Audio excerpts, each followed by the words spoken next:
So on the way home from work the other day, we had 3 death wobbles with our XJ. So we strapped some cameras underneath and we weren't able to make it hit a death wobble again, but you certainly can see that the ball joints are loose, both on the track bar as well as on the steering system. So it's time for us to replace all of that. We're going to start with replacing the track bar, as we've got one here. It came early. We're still waiting for the rest of the ball joints to come, and so next weekend we'll replace the ball joints. So the first thing that we have to replace is the track bar, which is this one over here. We need to undo this ball joint, which means we're going to have to get inside over here to this nut, try and undo this nut, and then press this ball joint out. So that will be the big challenge for the day.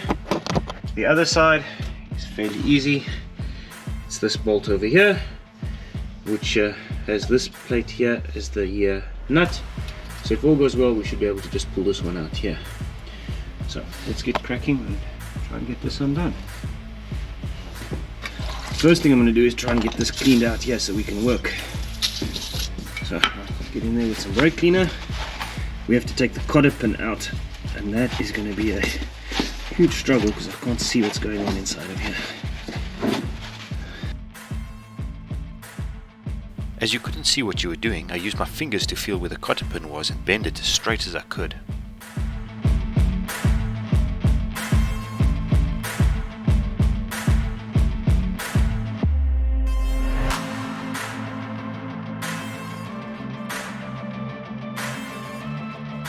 I then used a pair of pliers to rotate the pin to loosen it as best I could, and once it was loose I was able to grip it with the pliers and then pull it out.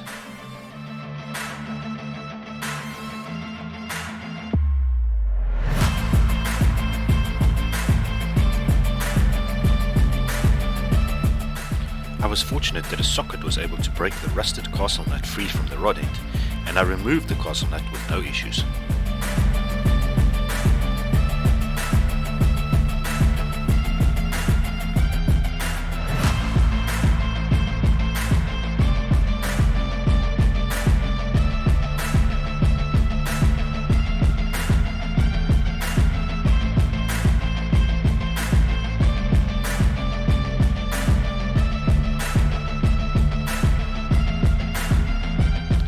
As I had no intent to reuse the rod end, I grabbed a pickle fork with a big hammer, and after a few blows it separated from the taper.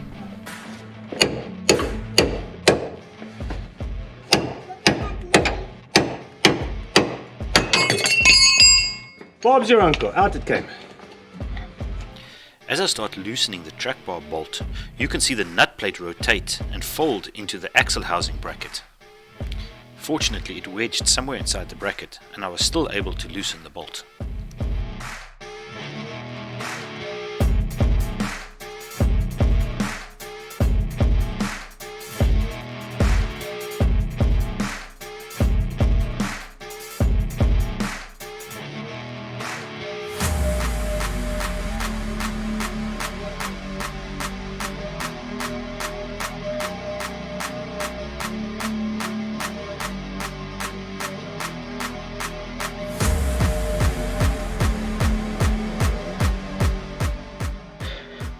Alright, so there we were able to get the track bar out. This is the bolt that goes on the inside with the little nut plate that comes stock. This might have been replaced by a nut and bolt if somebody else had been working on your Jeep. Alright, so to reinstall, what we've done is we have put our good old friend Never Sees onto the track bar bolt and nut. And we're going to reinstall this side first, and then we will start with the ball joint end. I'd like to say something. What did you forget to say, Bubs? I hope you like that. Alright, good.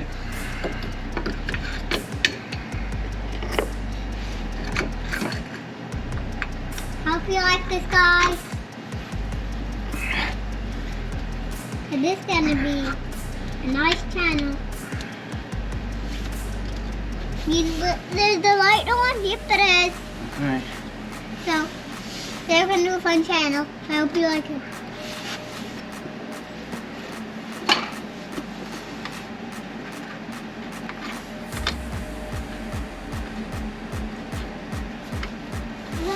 Daddy. What's it, pup? Daddy. Okay, so now that we've got the other side in, we can go ahead and insert this side. We're just going to make sure that we've got a good lick of never sees in here, as these joints are sometimes difficult to remove, and if we make sure we coat them properly, it'll be easier to disassemble when we need to. So, good lick of never sees,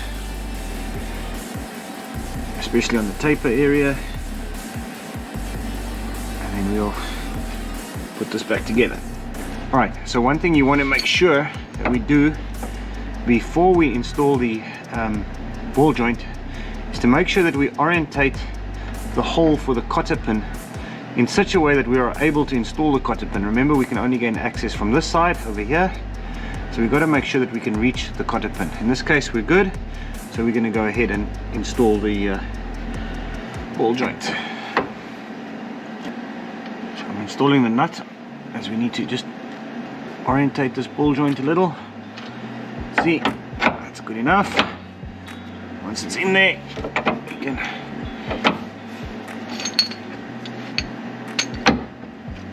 get it up there so that we can catch the nut on the inside. Good.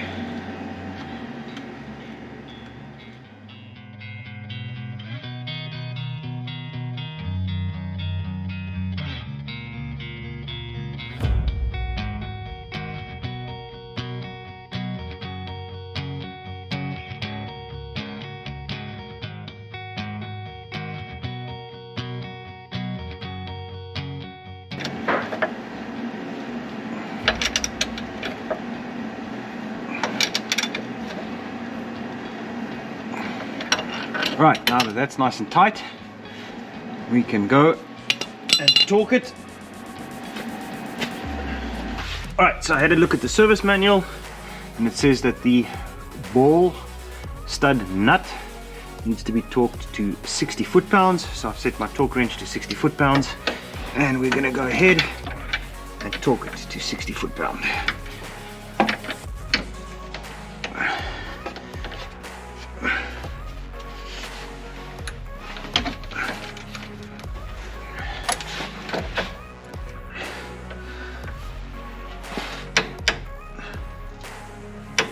Alright, now we're at 60 foot-pounds, so now we have to fit the cotter pin in. And what we're going to have to do is see if we can, and then if not, we'll need to tighten it a fraction more so we can get the cotter pin in. Alright, this is really hard to see.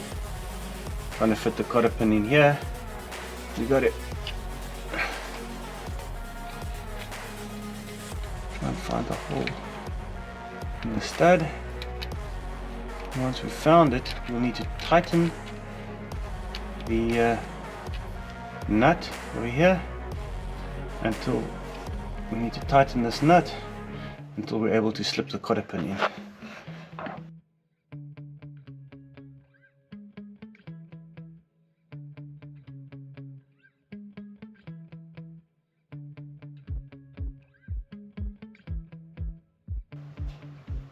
Alright, so there you can see we're just starting to get the cotter pin in. We'll need to tighten it just a little more and then we can slide the cotter pin in.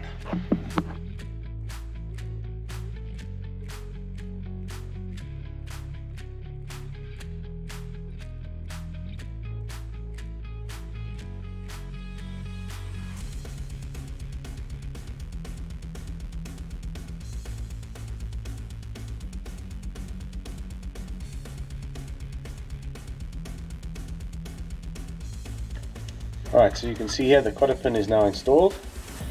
Not quite the way it should be, but this must be one of the most difficult cotter pins that I've ever had to install. And I can feel with my finger that the back end of the cotter pin is bent over. I don't know how I'll ever remove this cotter pin, but at least it's in there for now. So this side is done, we've torqued it, and we're going to quickly add the grease zirk. We're going to add the grease zirk over here, and then we'll go ahead and torque the other side.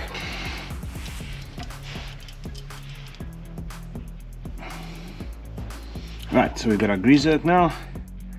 I'm going to pop that in.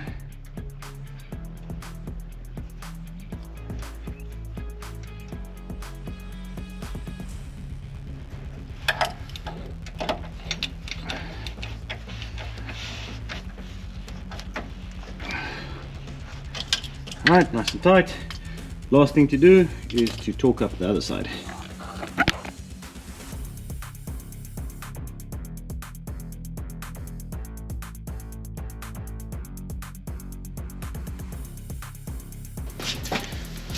Right, so I had a look at the service manual and it says that this joint needs to be torqued up to 74 foot-pounds.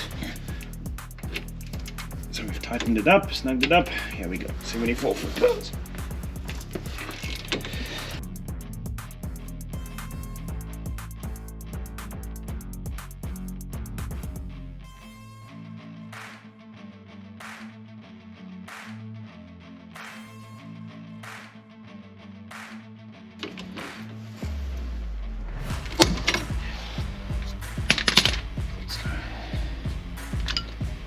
And we have snapped the bolts. So we managed to get the bolt as well as this plate with the nut on back out again, and as you can see the bolt was failed. When I was putting this bolt back in, I was actually looking at using an alternative bolt because it did look to me that it had stretched slightly. So we're going to have to replace the bolt and then come up with a new plan for this nut here. I think we'll be able to fit a regular nut in and use a backup wrench to hold it. So back to the drawing board. So the broken piece of the bolt backed out of the nut plate very easily. So I'm going to be able to reuse the nut plate, and the only metric bolt that I found was this grade 12.9 M10 bolt that's the same length.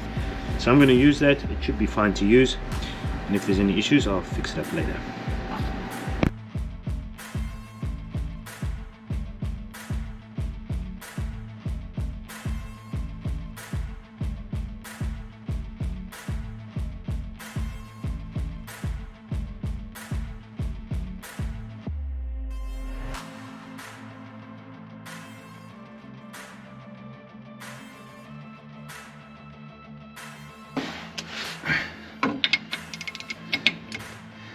Right, so all that's left to do is torque this bolt, and our service manual says 74 foot-pounds. It feels really tight for this bolt,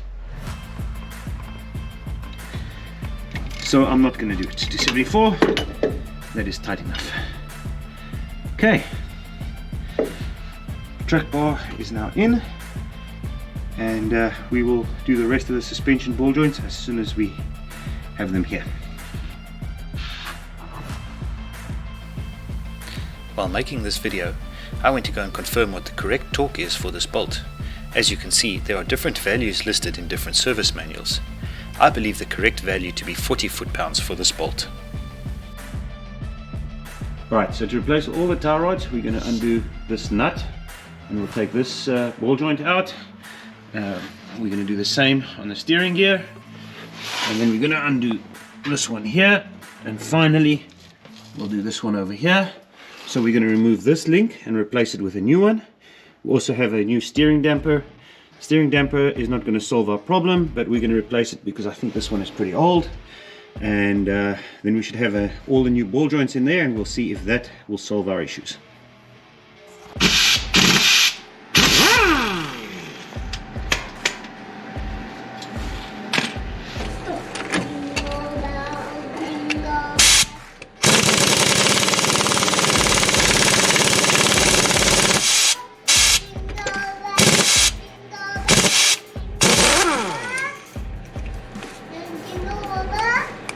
Jingle all the way, Bubs. Okay.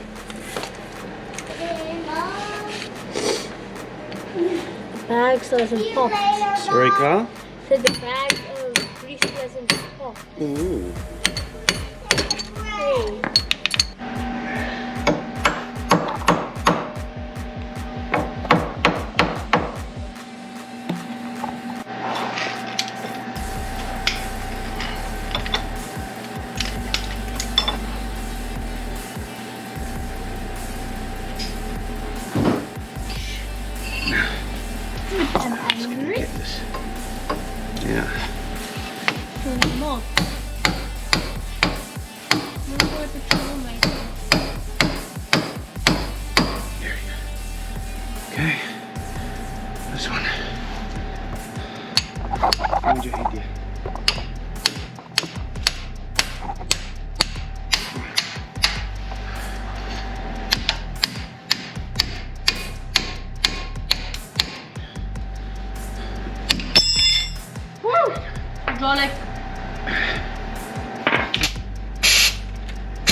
Alright, so here you can see the original steering stabilizer and the new steering stabilizer that we're going to put in. Now, let me be very clear, steering stabilizer does not stop a death wobble. The only reason I'm replacing this is because it's worn out, and I prefer to have a steering stabilizer in so that when there is an impact or a jolt when we're going down the road, it damps it out on the steering wheel. So again, steering stabilizer is not going to stop or make my death wobble any less. I'm replacing it because this one here is old and worn out. So we're going to go ahead and pop this onto the Jeep. Alright, so the bolt that came with the damper is obviously way too long to reinstall, so we're going to use the original bolt, and we have coated it with Never Seize to try and make sure we don't have as much rust on it as what you usually get here. So we're going to pop this back in.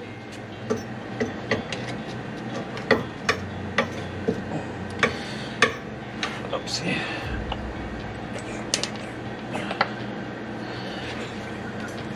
This is not going to pop in.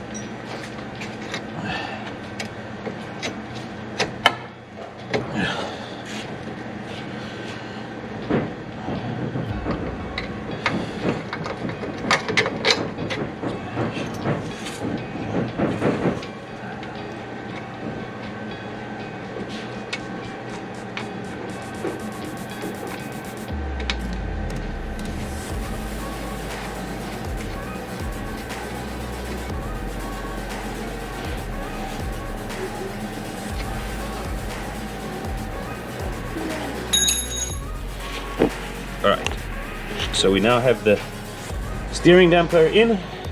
We haven't torqued this bolt yet, but we'll do that once we've got the rest of the steering components in. Alright, so now we're going to start reassembly. We've cleaned this end off with brake clean, and we're going to install some Never Seize here. And the Never Seize is not necessary, but it certainly will make it easier for the next person who has to remove these ball joints. If we have just a lick of Never Seize in there. So with some Never Seize in, we're going to bring the rod end in over here, like that. For now, we're just going to catch it with a nut, and we'll torque these all up in a moment, but we just want to loose assemble the entire system before we start torquing everything down. So that's the first one. Let's snug it up as best we can. And once again, I have cleaned the Pitman arm. I'm going to put a little bit of Never Seize inside of there, and then we're going to reinstall the rod in.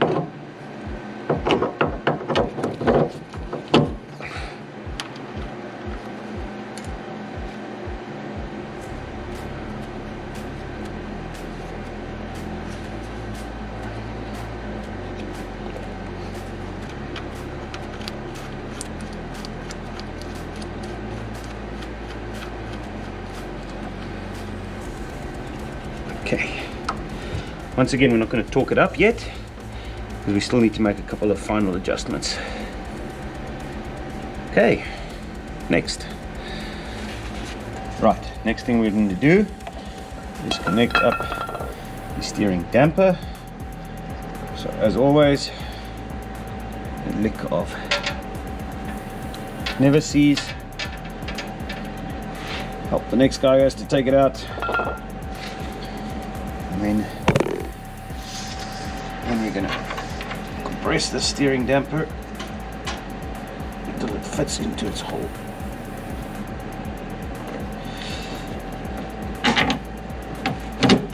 And there we go.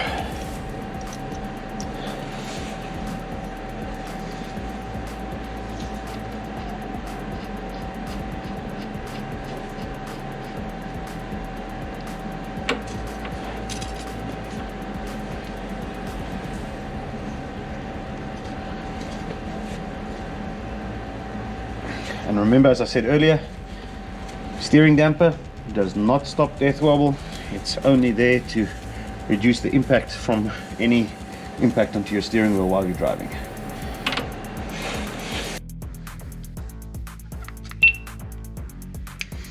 Alright, so the torque for the castle nut seems to be a bit of a contentious issue. I got multiple different torques. What I'm going to do is set my torque wrench to 35 foot-pound, and once it clicks off, I'll tighten it until I can fit the cotter pin.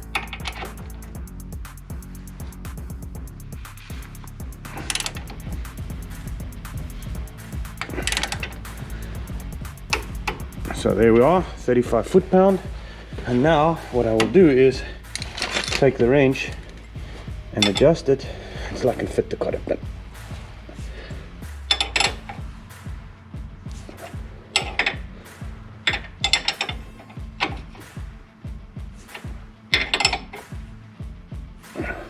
There we go. So now I can slide the new cotter pin through and over the rear.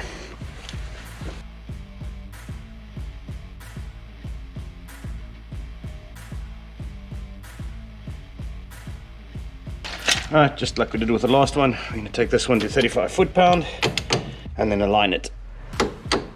So that's 35 foot-pounds, and we're going to take our wrench and we're going to find the hole for the cotter pin. And this one, interestingly enough, is already aligned, so we're just going to pop the cotter pin in and bend it over.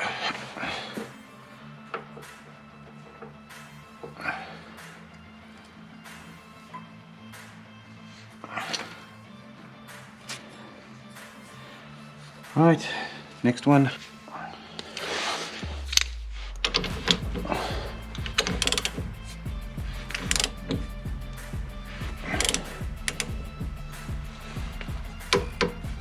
Alright, so that's 35 foot-pound.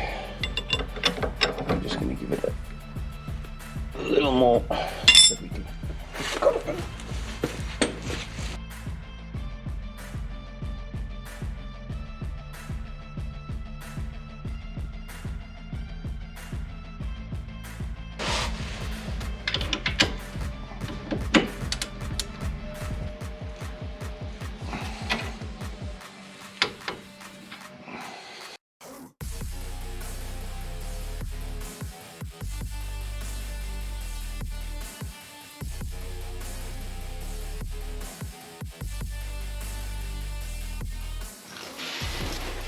Alright, next thing we're going to do is pop in the grease zirks.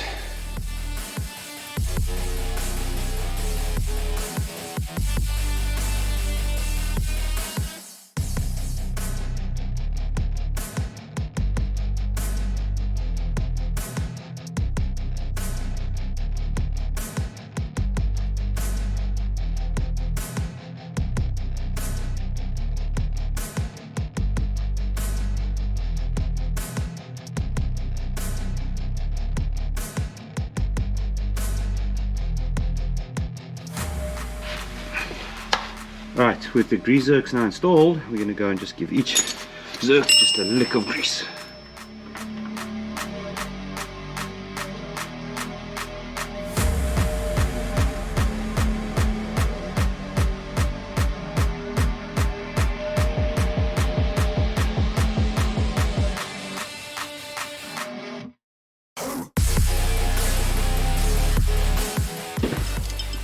Alright, we've set the center to center distances that we measured earlier.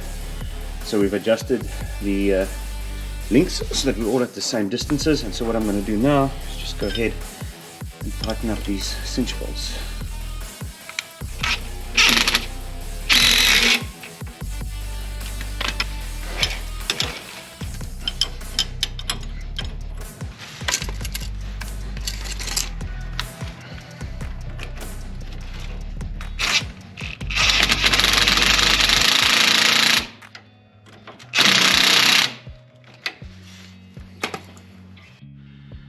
Alright, and there we go. So we've replaced all the tie rod ends. This one, that one, the two on the other side, and the steering damper. So as far as we know, this should be good. I'm going to go out, put the wheels on, take it for a test drive, and see if it has helped. And we will also go and have a wheel alignment done because we've adjusted the angles, I want to make sure that our toe-in is still correct and that our steering wheel is in center. But we'll take that and get that done at the store shortly. The results from the wheel alignment show that we need to address the front left wheel's camber. As we plan to replace this axle with a Dana 30 soon, we are not going to do this just yet. You'll also notice that the caster needs to be reduced. Caster has a big effect on death wobble, so if we still have death wobble issues, we need to get this sorted out next.